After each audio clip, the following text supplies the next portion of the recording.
Okay, so previously we've shown you how to test if you've torn a hamstring. That's all well and good, but the second part of it is how do you add strength into your hamstring to make sure it's not going to come back again for a second time. So what we're going to go through today is my top 5 favorite hamstring strengthening exercises.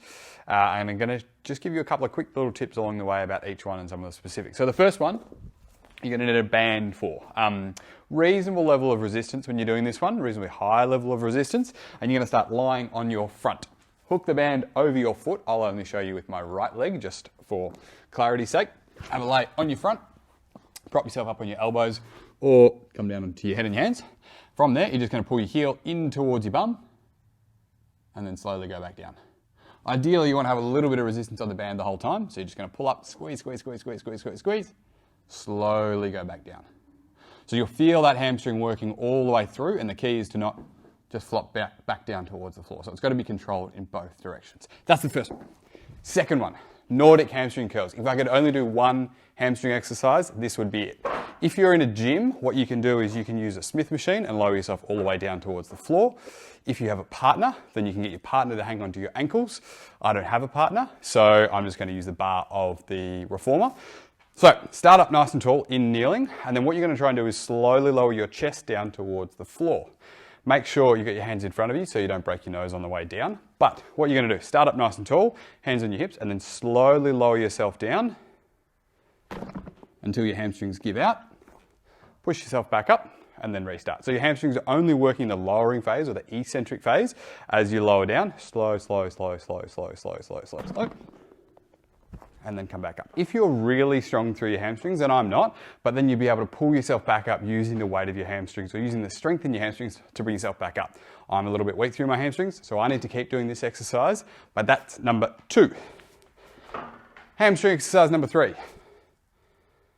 Oh look, a ball, how magic. So start lying on your back, feet up on the ball, and then in that position, you're going to lift your bum up in the air. You can have your hands down on the floor for balance if you need to, or you can go hands across your chest if you've got a really good, strong core.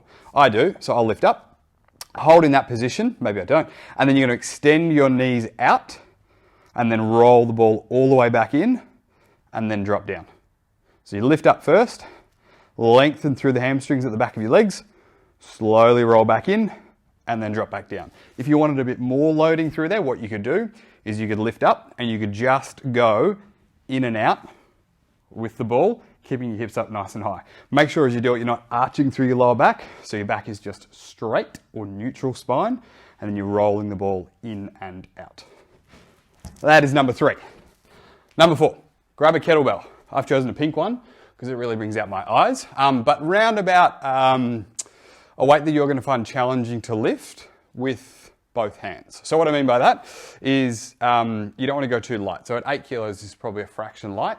But again, we're going to be focusing on the lowering or the lengthening part of the hamstring movement. So you start up nice and tall, shoulders back, and then keeping your knees relatively straight, you're trying to drop the kettlebell onto your shoelaces. So slowly lower down, head looks down towards the floor, and then come back up. So your neck stays in the same neutral position as you go down and as you go up, and you're sticking your bottom out. And at the bottom, what you should be feeling is a stretch right through there. If you can't feel that stretch, it probably means you're a little bit too rounded that way, or your knees are a little bit too soft. So stick your bum out a bit further, drop your back down, and then squeeze your bum as you come back up tall.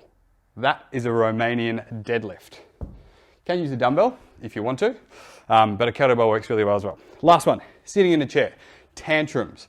So tantrum is for toddlers, but it's also really good for building your speed in your hamstrings. So what we've done is rigged up a band underneath the chair there. And what you're going to do is you're going to kick your heels into the band as quickly as you possibly can, as many times in 30 seconds, okay? So you're sitting there up tall, heels are off the floor, and then